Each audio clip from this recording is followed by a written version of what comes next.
រឿងកូនទន្សាយតូចនិងពណ៌មេឃវេទមន្តនៅក្នុងព្រៃបៃតងស្រស់ស្អាតមានកូនទន្សាយតូចមួយឈ្មោះលីលីលីលីជាកូនទន្សាយស្លូតបូតចូលចិត្តជួយមិត្តភក្តិនិងស្រឡាញ់ធម្មជាតិខ្លាំងណាស់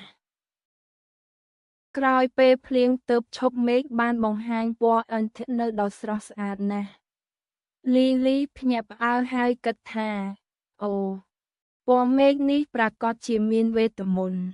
លីលីចេញដំណើរតាមព្រៃដើម្បីស្វែងរកអាថ៌កំបាំងនៃពណ៌មេឃតាមផ្លូវវាបានជួបកូនកង្កែបតូចដែលជាប់ក្នុងទឹកជ្រៅលីលីមិនស្ទាក់ស្ទើរទាញឈើមួយជួយកង្កែបឡើងវិញ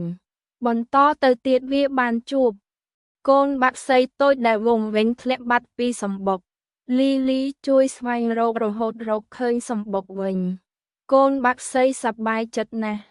ចុងក្រោយពេលលីលីឈានដល់ចុងព្រៃវាបានឃើញពណ៌អិនធនៅភ្លឺចែងចាំងហើយមានសំឡេងទន់ភ្លន់និយាយថាវេទមន្តពិតប្រាកដមិនមែនជាពណ៌ស្រស់ស្អាតនេះទេប៉ុន្តែជាចិត្តល្អនិងការជួយគ្នាលីលីញញឹមយ៉ាងរីករាយហើយយល់ថាការធ្វើល្អជារៀងរាល់ថ្ងៃគឺជាវេទមន្តដ៏អស្ចារ្យបំផុត